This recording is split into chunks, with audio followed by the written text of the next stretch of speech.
Merci, honorable président, de la parole. Mieux vaut tard que jamais, dit-on.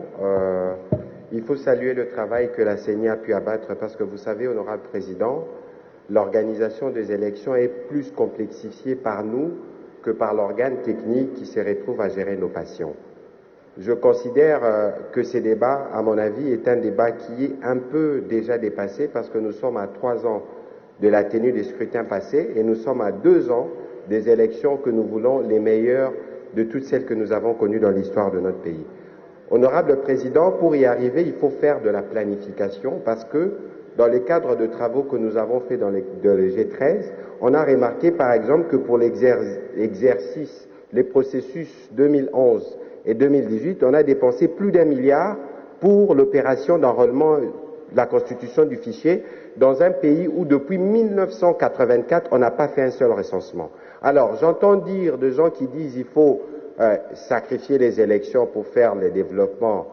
Je ne pense pas que c'est deux notions qui sont incompatibles.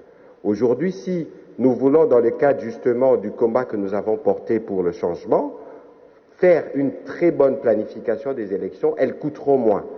Nous pressons les budgets de l'année électorale alors que les élections doivent être financées sur un budget pluriannuel étalé sur 5 ans.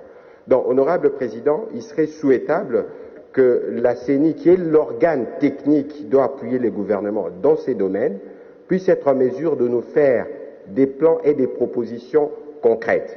Nous l'avons proposé parce que nous avons épinglé les principales difficultés.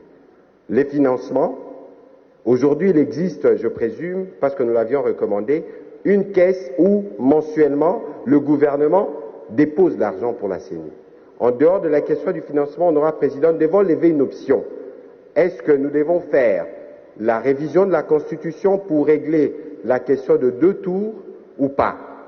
Est-ce qu'aujourd'hui, nous devons continuer à avoir ces élections des sénateurs et des gouverneurs remplies de tricheries ou pas? Et comment nous faisons pour les changer? Ce sont des propositions sur lesquelles nous avons travaillé et il serait souhaitable, et je terminerai par là, que nous puissions très rapidement mettre en place un nouveau bureau de la CENI parce que les réformes qui suivent dépendront de leurs avis techniques aussi. Parce que j'entends dire certains qu'on n'a pas besoin de réformer la CENI, on peut aller dans les élections à l'État. Non.